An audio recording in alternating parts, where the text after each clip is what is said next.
again, and we are here with Craig Derrick with LucasArts. We're going to talk about the Secret of Monkey Island Special Edition, which is coming up for Xbox Live Arcade. And I just want to throw it over to you real quick. My first question is there sword insulting? Is there insult sword fights in the Secret of Monkey Island? Absolutely, there's insult sword fighting in Monkey Island. We wouldn't have touched it or changed it at all. Well, that's excellent to hear.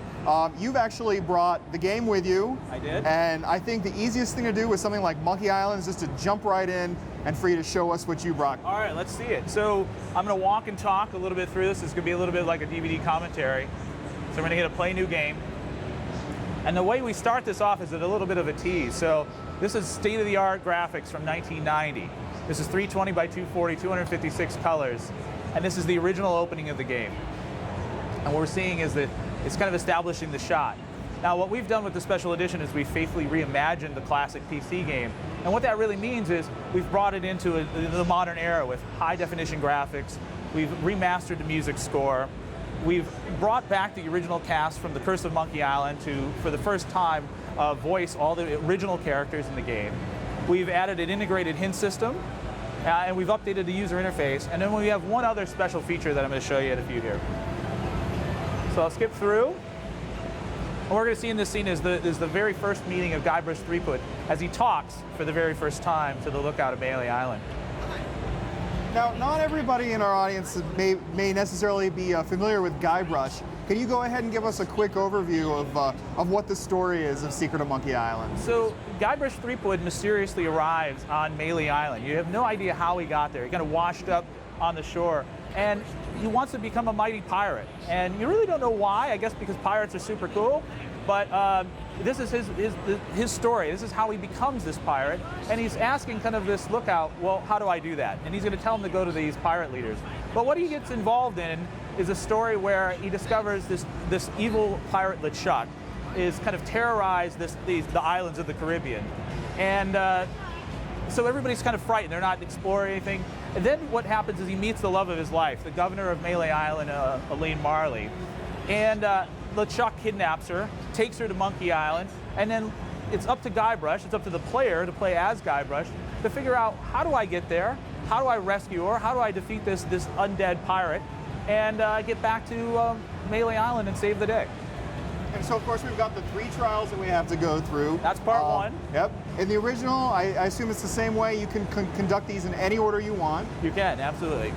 We haven't changed any of the gameplay at all. In fact, one of the things that we talk about a lot is we show how the enhanced visuals really play into the storytelling, the mood. There's visual effects like dynamic lighting, some shader effects on the water. Brings a lot of life to the game. And what we hear from people time and time again is this is exactly what they remember when they played the original game.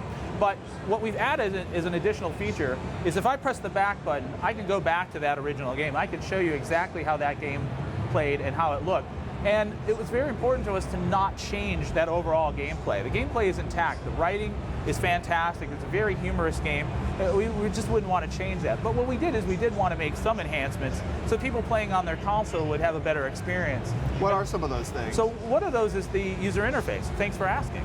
And so the bottom of the screen is the classic, innovative at the time interface. Adventure games back in the day were you had to use the keyboard. You had to type in like what I wanted to do. So the point and click interface really was showed. I could click on look at that poster. Now again, as I've said, I haven't changed any of that. I know the team hasn't done anything. But what we've done is if I go back in the new version, is now we've streamlined that interface. So by default, there's a walk to icon. I can click over here and walk to it. And if I highlight that poster, you're going to see in the bottom right corner, I can press B to look at it. Now, if there were other things that I wanted to do to that poster, I could press the left trigger to bring up the verbs. So they're intact. But we've also added these icons, so you start to get familiar with what the pickup icon or the give icon is. Because as you advance through the game, you can use the D-pad as a shortcut, and you can see the icons on screen changing. So as I'm going through, I can actually use those. Another feature that we added is an integrated hit system. And that's really important too because you want to go through this great story, but you don't want to be impeded. Now in the early 90s, we didn't have an internet, right? You couldn't go to GameFAQs or anything if you got stuck. So the best thing you could do is ask a friend if somebody had played the game, or you could call LucasArts hint line and pay like $2 for a hint. So, or you can think about it like the rest of us. or you can think about it, or you can use the new hint system we have. And so the hint system works in a couple of ways. The first is it gives you a bit of a nudge. So in the last scene, the lookout told me I needed to go to the scum bar to talk to the pirate leaders, but in the event that I can't find those guys, I can just hit the X button, and it tells me you should go to the scum bar. Now, if I can't find the scum bar, as we've always done, right? We've always stood in front of places we can't find.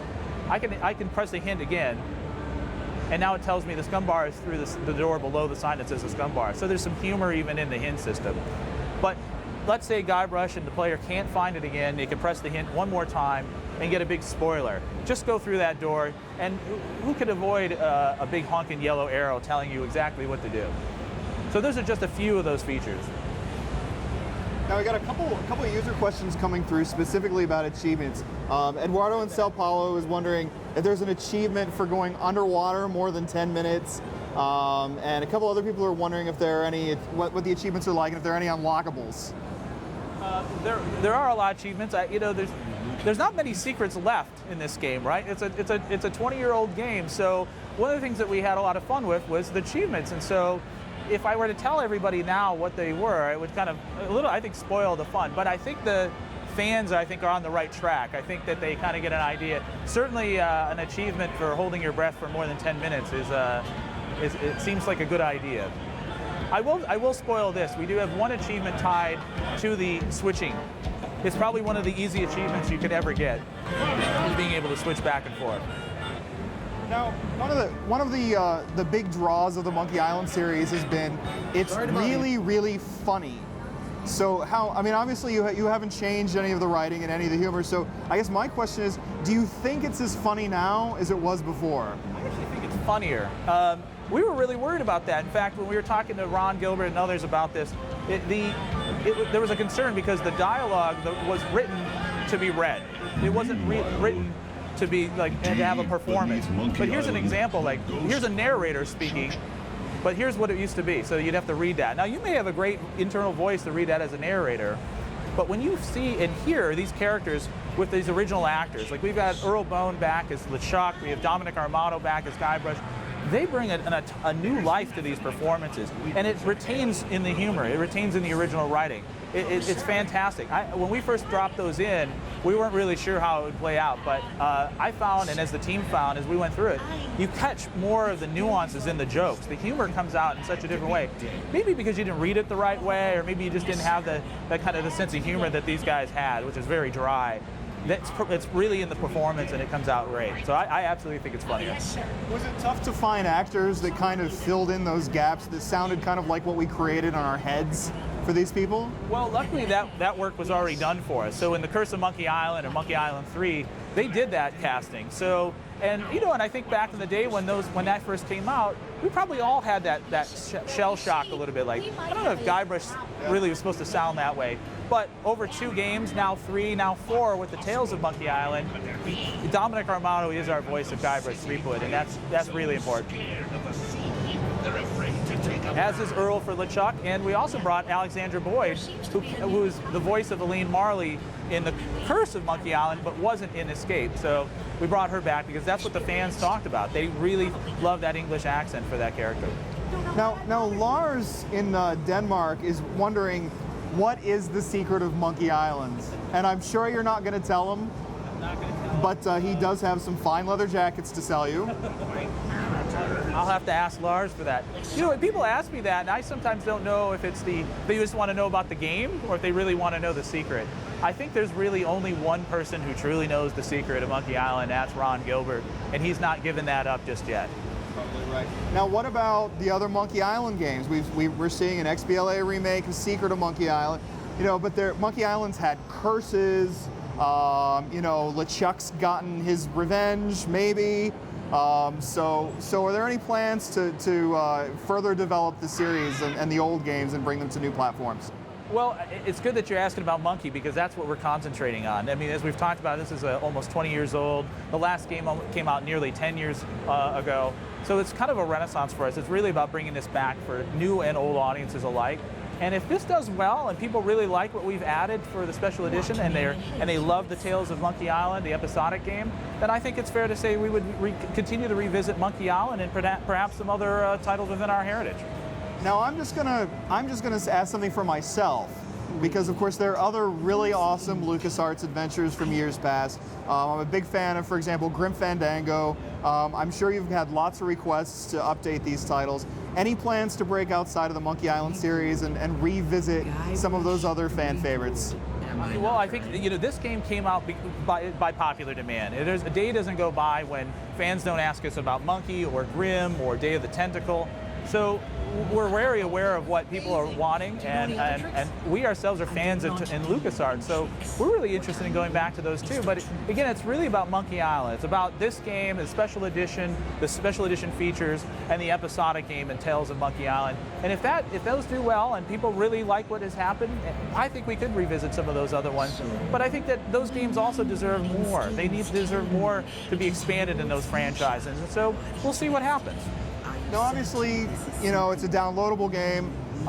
There are other services that offer downloadable content as well. Any plans on thinking maybe PlayStation Network or putting out a PC version for Steam or for other downloadable services? So this is going to be on Xbox Live and on PC. Now, we're not announcing which forms we're distributing on PC today, but we will be doing that. And as far as PSN, as far as handheld, again, it kind of comes down to how well this does. We're kind of seeing what people are interested in on those platforms. Tales of Monkey Island is available on Wii and PC as well. I don't think you could do a Monkey Island game without doing it on PC, because that's where all the rabid fans are.